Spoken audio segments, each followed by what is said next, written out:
ai chả lòng đùa đi sửa tơ nưng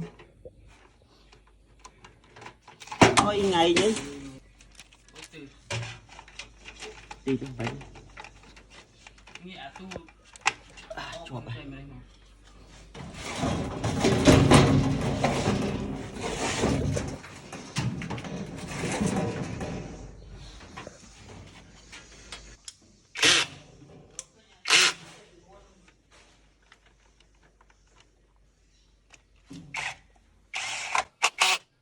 Tôi tao nằm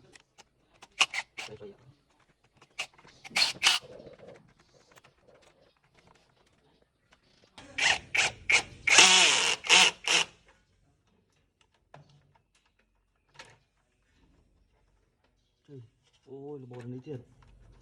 bùa lừa